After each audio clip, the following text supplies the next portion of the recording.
দেখেন রাস্তাটি কতটা সুন্দর। দেখেন গাইস, এটিই কিন্তু সেই ভাইরাল রাস্তা। আর এই রাস্তাটির লোকেশন হচ্ছে আপনার বড়কাউনাকান্দি হতে দাওয়াতপুর যাওয়ার পথে। এই রাস্তাটি কিন্তু আপনার ভাইরাল হয়েছে। রাস্তাটি এতটা সুন্দর, আর আপনি যদি একটা বার যান মনটা মুগ্ধ হয়ে যাবে। এই রাস্তাটিতে বিকেলে ঘুরতে কিন্তু অনেকটাই ভালো লাগে। আর এই সমস্ত রাস্তার ভিডিও কিন্তু আমি অনেক দিয়ে থাকি। এই রাস্তাটার ভিডিও আমি দিয়েছি।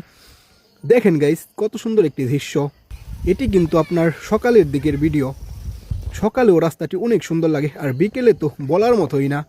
বিকেলে অনেক মানুষ আসে এইখানে ঘোরার জন্য। আপনারাও আসবেন, এসে ঘুরে যাবেন। এত সুন্দর একটি রাস্তা দেখে যাবেন। নতুন হয়েছে রাস্তাটি, ইউনিক একটি রাস্তা। এই রাস্তাটি কিন্তু গাইস আপনার এতটা পরিমাণ সুন্দর যা আমি বলে বোঝাতে পারবো না কি পরিমাণ সুন্দর রাস্তাটি। আপনারা এসেই গাইস দেখে যাবেন। আমার রিকোয়েস্ট করলাম আপনাদেরকে, এসে একটাবার হলেও দেখে যাবেন রাস্তাটি। আর এই রাস্তাটিতে কিন্তু বাইক নিয়ে অনেকটা ভালো লাগে। কি সুন্দর একটি বাতাস থাকে গাইস। আপনারা সবাই ভালো থাকবেন, নিজের খেয়াল রাখবেন। আর ভিডিওটি কেমন হলো অবশ্যই কমেন্ট করে জানাবেন।